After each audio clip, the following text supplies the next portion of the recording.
한국직업방송과 연합뉴스TV가 함께 만드는 취업 전문 뉴스 투데이 고용플러스입니다.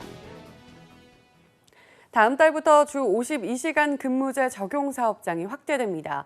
혼란을 최소화하기 위해 제외됐던 금융권과 노선버스 등 21개 업종이 새롭게 포함되는데 다들 준비가 됐을까요? 김지수 기자가 알아봤습니다. 사전에 드린 자료를 가지고 우리가 30분 동안 회의 시작하도록 하겠습니다. 회의 참석자들이 모두 하루 전 받은 자료를 들고 모였습니다. 하나은행의 회의는 주 1회, 1시간 이내, 자료는 하루 전 배포를 기준으로 진행됩니다. 보시는 것처럼 남은 회의 시간을 직관적으로 알 수 있는 타이머입니다. 이번 주부터 배포가 시작되는데요. 다음 주부터는 모든 회의에 적용되게 됩니다. 주 52시간제는 지난해 도입됐지만 시행 시기가 올해 7월로 미뤄진 은행권은 그간 회의 시간 단축 등 업무 효율을 높이는 쪽으로 대비해왔습니다. 퇴근 시간이 되면 전국 영업점이나 본점 직원들의 사무 컴퓨터를 꺼버리는 건 이미 당연한 문화가 됐습니다. 52시간제 근로문화 정착을 위해서 사전에 미리 준비를 많이 했고 그건 확실히 변화가 많이 느껴집니다. 저희도 6시에 다 소등이 되고 전체적으로 꺼지기 때문에 여기저기 운전기사 모집 공고가 붙었습니다. 버스 업계도 다음 달부터 주 52시간제가 적용되는데 상황은 만만치 않습니다. 전수조사 결과 당장 전국적으로 7,343명의 운전기사가 더 필요한 것으로 나타났습니다. 경기도에만 부족한 운전기사가 2,200명을 넘습니다. 운전기사 부족이 너무 심합니다. 버스 경력자라는 게 너무너무 부족한데 지금 뽑았다 치더라도 급여 문제라든가 재정 문제라든가 장비 문제라든가 모든 게 열악한 상황이에요. 그러자 정부는 특례 제외업종 중 노선버스는 3개월간의 처벌 유예 기간을 주겠다고 밝힌 상황. 주 52시간제 확대 적용을 앞두고 준비가 안 된 업종은 혼란이 예상됩니다. 연합뉴스TV 김지수입니다. 공공기관은 공공성에 중점을 두고 경영해야 한다는 것이 현 정부의 방침입니다. 이에 따라 돈벌이 외에 일자리 창출과 안전 같은 데 평점을 늘린 새 잣대로 보니 최하 등급 낙제점 받은 공공기관이 크게 줄었습니다. 소재영 기자입니다. 지난해 공공기관 경영평가의 초점은 사회적 가치 실현에 맞춰졌습니다. 국민안전, 고용창출, 윤리경영 같은 항목의 배점을 50% 이상 늘린 새 잣대로 공공기관 성적표를 매긴 겁니다. 안전, 일자리, 윤리경영, 상생협력 등 사회적 가치에 대한 평가 비중을 확대하고 특히 안전 채용 비리 등에 대해서는 국민 눈높이에 맞게 더 엄격히 평가하였습니다. 평가 결과 최고 등급인 S등급은 7년째 없었지만 채용 비리 여파로 악화했던 재작년 평가 결과에 비해 지난해 성적은 전반적으로 더 좋아졌습니다. 128개 평가 대상 기관 중 양호 등급 이상이 55.4%로 재작년보다 5%포인트 늘었습니다. 우수를 뜻하는 A등급도 재작년 17개에서 지난해는 인천공항공사 등 20개로 증가했습니다. 반면 미흡이하 평가를 받은 곳은 한국마사회 등 17곳으로 전체 숫자는 재작년과 같았지만 낙제점 격인 아주 미흡이 8곳에서 석탄공사 1곳으로 급감했고 기관장 경고가 8곳 있었지만 해임이 건의된 곳은 재작년과 달리 한 곳도 없었습니다. 정부는 경제 활력 살리기를 위한 공공기관의 역할도 강조했습니다. 공공투자를 최대한 신속히 집행해 주시고 추가적인 투자 여력 확대도 공투해 주시는 등 정부의 경제 활력 제고 노력에 적극적으로 동참해 주실 것을 이 자리를 빌어 각별히 요청을 드립니다. 공공기관 운영위원회에서 확정된 평가 결과는 향후 국회와 대통령에게 보고됩니다. 연합뉴스TV 소재형입니다. 통계청은 지난해 4분기 35만 9천 개의 임금 근로 일자리가 생겨 새로 생겨난 것으로 집계됐다고 밝혔습니다. 이는 지난해 4개 분기 가운데 전년 대비로는 가장 많이 늘어난 것입니다. 산업별로는 보건과 사회복지 분야에서 11만 4천 개, 도소매업에서 9만 2천 개 일자리가 증가했습니다. 반면 전체 비중이 가장 큰 제조업에서 1만 2천 개, 건설업에서 9만 6천 개 일자리가 감소했습니다. 생산 가능 인구가 줄어들어 내년부터 잠재 성장률이 1%대로 떨어질 수 있다는 전망이 나왔습니다. 주상영 현준석 건국대 교수는 한국경제발전학회가 주최하는 한국경제 새로운 패러다임 모색 학술대회에서 이같이 밝혔습니다. 주 교수는 생산 가능 인구 감소와 고령화 등 인구 구조 변화의 부정적 영향이 내년부터 본격화해 우리나라 잠재 성장률이 1.98%까지 낮아질 수 있는 것으로 봤습니다. 보통 생산 가능 인구가 줄고 기대 수명이 늘어나면 생산성이 둔화하고 투자보다 저축이 늘어나는 만큼 저성장과 저금리 기조가 고착화될 수 있다고 주 교수는 설명했습니다. 국공립 어린이집 확대를 비롯해 보육 여건이 나아지고 있다지만 아직 양육 부담은 대부분 여성의 몫인 것으로 나타났습니다. 또 어린이집들은 보조교사를 뽑을 여력이 안 되고 어린이 급식과 간식비는 11년째 1,700원대에 머무는 등 보육 예산은 여전히 넉넉지 못한 상황입니다. 이준흠 기자입니다. 들어가기가 하늘의 별 따기라는 국공립 보육시설. 이를 확대해 2021년까지 이용률을 40%까지 끌어올리겠다는 게 이번 정부 보육정책의 핵심입니다.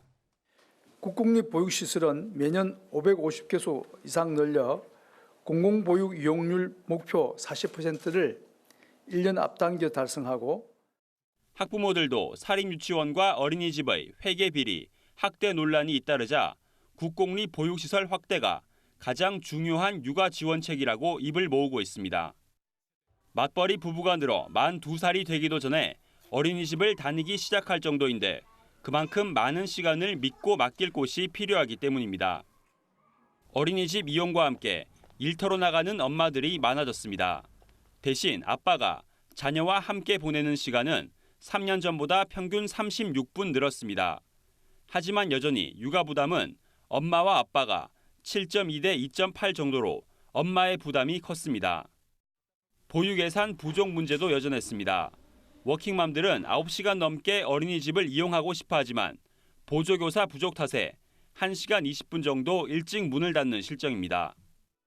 점심과 간식에 대한 정부 지원금은 2009년 이후 무려 11년째 1,745원이란 점도 문제입니다. 지방자치단체 지원금도 많게는 1,200원을 주는 곳도 있지만 아예 없는 곳도 많아 결국 자녀를 맡긴 부모들의 직접 부담은 계속 늘어날 수밖에 없는 상황입니다. 연합뉴스TV 이준흠입니다. 여름철에만 전기요금을 할인해주는 누진제 개편안 시행을 앞두고 정부와 한국전력의 고민이 깊어지고 있습니다. 공기업인 한전이 공공서비스 차원에서 국민 부담을 완화해줄 필요가 있다고 하지만 한전 수익 악화와 소액 주주들의 불만도 생각해야 하기 때문입니다. 윤선희 기자입니다. 소액 주주들은 한국전력이 이사회에서 여름철 전기료를 깎아주는 공급약관 개정안을 의결하면 경영진을 배임 혐의로 고소하겠다고 으름장을 놨습니다. 일각에선 전기료 개편안이 시행되면 한전 수입이 2,800억 원가량 줄어 정부가 1,000억 원 안팎을 지원하는 방안도 거론됐지만 정부는 지원 규모와 방식은 확정된 건 없다는 입장입니다. 한전이 만약 좋을 때면 이런 일이 얘기가 나오지도 않잖아요. 적자 때문에 됐던 이슈하고 또 여름철의 특성을 반영하는 거 문제는 별개로 일단 구분해서 보는 게 합리적인데. 공기업인 한전의 정관과 전기공사법에는 안정적인 전력 공급과 국민 경제에 이바지해야 한다고 돼 있어 시장 논리만 따져선 안 된다는 목소리가 있는 반면 그럴 바엔 증시 상장을 폐지하라는 주장도 있습니다. 이런 가운데 최근 국제유가 약세에 한전의 올해 2분기 적자가 지난해 동기보다 줄어들고 3분기 흑자 규모는 더 커질 것이라는 관측이 나옵니다. 3분기 같은 경우에는 유가 하락하는 효과들이나 누진제에 대한 영향도 작년보다는 좀 적을 걸로 보고 있어서 추정치로는 2조 대는 충분히 가능하지 않을까. 정부는 이달 안에 전기료 누진제 개편안을 인가해 다음 달부터 새로운 요금제를 시행할 계획입니다. 연합뉴스TV 윤선입니다. 얼마 전 새로 나온 제품이나 서비스가 도입할 만한 가치가 있다는 판정을 받으면 일정 기간 규제를 면해주는 규제 샌드박스란 제도가 생겼죠. 식품 분야에서도 그 1호가 나왔는데요. 두 음식점이 하나의 주방을 쓰는 걸 허용한 겁니다. 어떤 모습인지 조성음 기자가 현장에 다녀왔습니다. 저녁 8시가 가까워지자 메뉴판에 불이 들어오고 카페 간판도 환해집니다. 동시에 가게 주인도 바뀝니다. 낮엔 디저트 등을 팔던 고속도로 휴게소 내 한 식당이 밤엔 간단한 요깃거리를 파는 야간 카페로 간판을 바꿔 여는 겁니다. 휴게소에 야간에 따뜻한 음식을 파는 곳이 잘 없어서 편의점을 주로 이용했었거든요. 근데 이렇게 오늘처럼 밤에 따뜻한 간식을 먹게 돼서 참 좋은 것 같고요. 식품 분야 1호 규제 샌드박스인 공유주방이 고속도로 휴게소에서 본격 영업을 시작했습니다. 공유주방은 크게 같은 시간 주방 시설과 공간을 함께 쓰는 방식과 한 공간과 시설을 시간을 나눠 함께 쓰는 방식 두 가지가 있는데 여기는 두 번째 방식을 선택했습니다. 그간 식품위생법은 둘 이상의 사업자가 하나의 주방을 함께 사용하지 못하도록 해왔습니다. 규제 샌드박스가 적용되면서 현행법상 불가능한 냉장고 등 시설 공동 사용이 가능하게 됐습니다. 공유주방에서 창업을 하게 되면 초기 시설 투자비가 줄어드는 만큼 자본이 부족한 청년들도 도전하기 쉽고 실패의 부담도 적다는 게 장점입니다.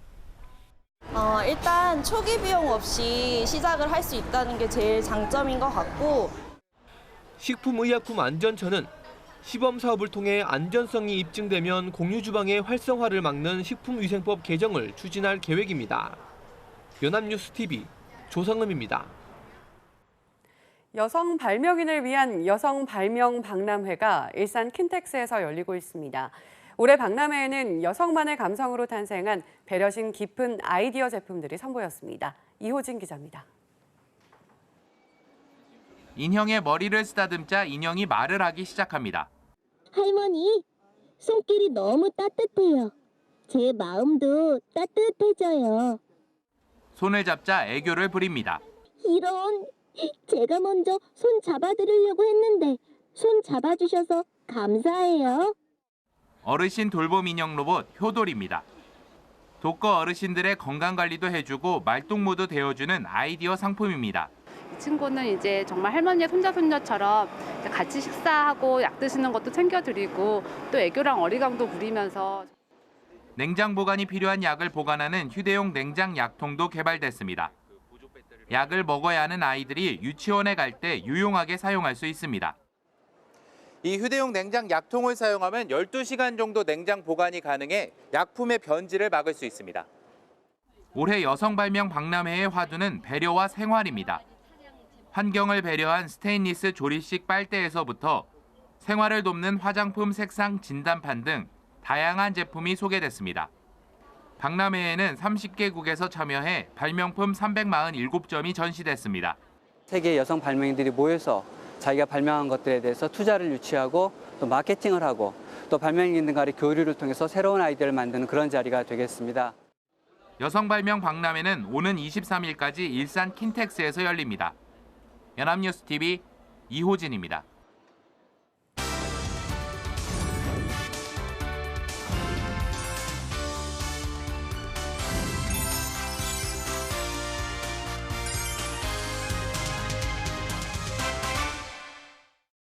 숨겨져 있는 알짜 직업을 소개하는 히든잡. 오늘도 투데이 고용플러스의 공식 취업 도우미 안치홍 아나운서와 함께합니다. 안녕하세요. 안녕하세요. 네, 히든잡 시간입니다. 최근 에너지에 대한 중요성이 급부상하며 에너지와 관련한 직업도 인기를 얻고 있다고 합니다. 오늘은 이 중에서 높은 전망을 자랑하는 특별한 직업을 소개하고자 합니다. 네, 최근 지속 가능한 에너지와 환경에 영향을 덜 끼치는 에너지가 인기를 얻으면서 에너지 관련한 직업에도 새로운 국면을 맞이하게 된 것 같습니다. 그렇다면 이 중에서 오늘 소개시켜줄 직업은 어떤 직업인가요? 네, 바로 탄소 배출 점검 기록 전문가입니다. 다소 긴 이름의 이 직업은 온실가스 배출량을 국제기관 표준단체에서 정한 이 표준 지침에 따라 스마트 에너지와 탄소 관제 시스템을 통해 국가별 또는 산업별로 산출하는 일을 하는데요. 보다 쉽게 말하면 배출한 탄소 에너지를 정확한 분석을 통해 계산하는 직업을 이야기합니다. 네, 탄소가 온실 효과를 일으키는 주범이잖아요. 이 때문에 탄소 배출과 관련한 새로운 직업이 생긴 거군요. 네, 그렇습니다. 지구 온실가스를 감축하기 위해 1997년 선진국들 위주로 모인 교토의정서에서 탄소 배출권 거래 제도도 만들었는데요. 탄소 배출권 거래 제도는 온실가스를 사고 팔 수 있도록 한 제도입니다. 선진국이 개발도상국에 가서 온실가스를 감축 사업하게 되면 이 유엔에서는 이를 평가하여 일정량의 탄소 배출량을 부여합니다. 그런데 이 탄소는 배출량 자체가 시기에 따라 다릅니다. 이때 온실가스 감축 의무가 있는 국가가 할당받은 배출량보다 적은 양을 배출할 경우 남는 배출권을 다른 나라에 판매할 수도 있고 초과할 경우 다른 국가에서 배출권을 사들일 수도 있기 때문에 탄소 배출 거래 제도가 중요해진 거죠. 네, 그렇다면 우리 정부에서도 이러한 탄소 배출 거래 제도를 실시하고 있나요? 네, 그렇습니다. 우리 정부는 2015년부터 탄소 배출권 거래 제도를 도입하고 있는데요. 온실가스를 많이 배출하는 기업을 정해 배출 허용량을 준 뒤 초과 배출량이 생길 경우 그만큼의 배출권을 거래 시장에서 구입해 사용하도록 하는 내용입니다. 그런데 시장이 열린 지난 2015년 탄소 거래 평균 가격은 톤당 11,007원이었지만 2016년에는 17,179원, 그리고 다시 2017년엔 28,879원에서 지난해 22,127원으로 수직 상승했는데요. 그러니까 탄소 거래 가격이 매년 106에서 156%씩 상승한다는 겁니다. 올해 들어서도 톤당 4,000원 이상 올랐을 정도로 탄소 배출 거래값은 부르는 게 값이라고 해도 과언이 아닌데요. 탄소 배출을 많이 한 기업은 그만큼 과징금을 내야 하기 때문에 거래량이 많아지며 탄소 거래 가격도 오른 겁니다. 그런데 이러한 탄소 배출 거래 제도를 2020년까지 전 세계 192개 국가가 도입할 예정이라 탄소 배출 점검 기록 전문가는 더욱 전망이 높아질 예정인데요. 2012년 한국고용정보원에서 발표한 10년 후 유망 직업에도 다양한 에너지 분야 일자리가 선정됐을 정도로 에너지와 관련한 직업들은 더욱 성장할 예정입니다. 더욱이 탄소 배출 점검 기록 전문가는 아직까지 우리나라에서도 생소한 직업이기 때문에 미리 선점해놓기를 꼭 추천드리는 직업이기도 합니다. 네, 그럼 탄소 배출 점검 기록 전문가는 구체적으로 어떤 일을 하는 건가요? 네, 이 국내외 탄소 배출에 대한 가이드라인을 조사 분석해서 탄소 배출에 대한 것을 목록화해 놓는 이른바 인벤토리 구축 작업을 실시하게 됩니다. 이후 의뢰받은 기업이나 공공기관에서 생산 활동으로 인한 직간접적인 탄소 배출원을 규명하고 각각의 배출원별로 가장 합리적인 탄소 배출량을 산정할 수 있도록 해야 하는데요. 특히 이 기업의 경우 탄소 배출을 최대한 줄일 수 있는 경우를 선호하기 때문에 기업 특성에 맞는 저탄소 경영 시스템을 개발하는 역할을 맡는 경우도 있습니다. 뿐만 아니라 탄소 인벤토리 시스템, 이 감축 잠재량 평가 시스템, 저탄소 경영 시스템을 통합 관리하는 IT 시스템을 구축해서 보다 효율적으로 탄소 배출을 관리할 수 있도록 주요한 역할을 하게 되는 거죠. 네, 눈에 보이지 않는 탄소 배출량은 계산하고 또 이를 줄일 수 있는 방법을 모색해야 한다니 결코 단순한 작업은 아니라는 생각이 듭니다. 네, 그렇습니다. 그래서 통계와 계산 능력은 필수인데요. 통계 및 분석 정보를 통해 탄소 배출량을 산정하고 에너지 절감 실적을 산출해 탄소 배출량 인벤토리를 작성하며 에너지 감축 모니터링 시스템을 개선하기 위해선 정밀한 통계와 계산 작업이 요구되기 때문입니다. 뿐만 아니라 지속적이고 반복적인 실험을 하기 때문에 분석적인 사고가 필요한데요. 또 탄소 배출 분야가 국제협약이나 국가 차원의 제도 추진에 좌우되는 경향이 있으므로 평소 환경 및 시사 분야에 지속적인 관심을 두는 것이 좋습니다. 하지만 이 무엇보다 중요한 건 환경공학, 화학공학, 환경학, 환경시스템공학을 공부하고 환경 문제에 관심이 많아야 한다고 합니다.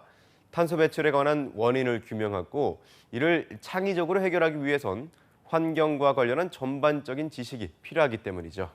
네, 그럼 탄소 배출 점검 기록 전문가는 주로 어디에 취업이 되어 일을 하게 되나요? 네, 탄소 배출을 조절하는 기업이나 이를 연구하는 연구소, 대학에 주로 취업이 됩니다.